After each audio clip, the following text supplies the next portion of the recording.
Bonjour à tous, c'est Cédric, j'espère que vous allez bien. Aujourd'hui, on se retrouve dans cette vidéo pour parler de vos graves. Et oui, vous avez été plusieurs personnes ce mois-ci à me demander comment on faisait pour travailler ces graves. Eh bien, ça va être le contenu de cette vidéo.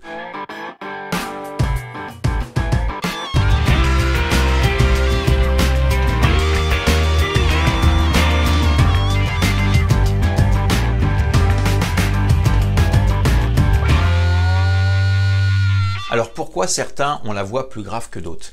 Eh bien tout dépend de votre tessiture vocale. Quelqu'un est à côté de vous, il n'a pas forcément la même voix que vous. Il peut avoir soit une voix plus claire, soit une voix plus sombre, soit une voix juste parler comme ceci. Chacun a sa voix propre à lui.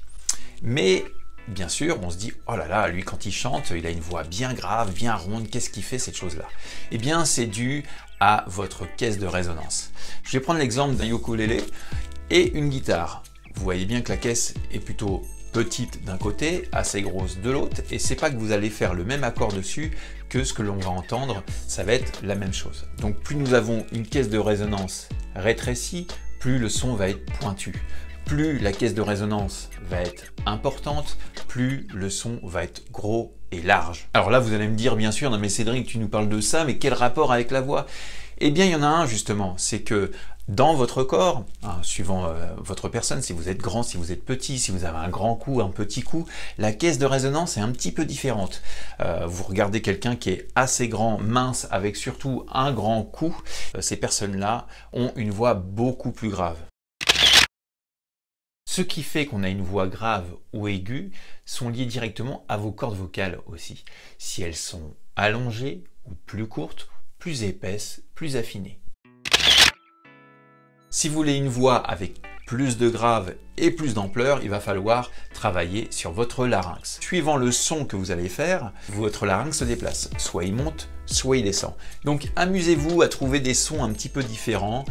Aussi bien pour les sons pointus où j'ai un larynx qui remonte, ou alors, un son qui a tendance à descendre comme ceci qui donne la sensation que j'ai une voix beaucoup plus grave, très boomy. On peut utiliser un petit peu cette descente pour donner un peu plus d'ampleur à notre résonance. À consommer avec modération, bien sûr, à partir du moment où ça ne transforme pas complètement votre voix et qu'on n'aura aucune possibilité de vous reconnaître.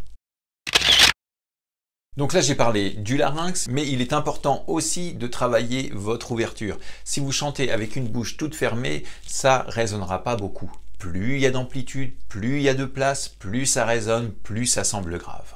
Au quotidien, je travaille ce genre de choses avec mes élèves. Bien sûr, si vous avez besoin de mes services pour travailler toutes vos zones de résonance et bien comprendre tous les différents mécanismes pour mettre en place votre voix grave, je vous laisse simplement me contacter dans les descriptifs juste en dessous.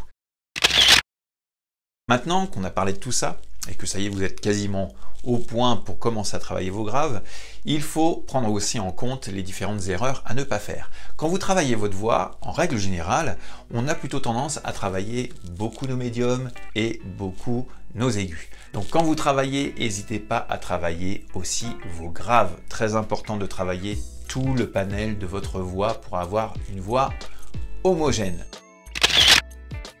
Bien sûr, il y a d'autres choses qui sont très importantes pour atteindre vos graves.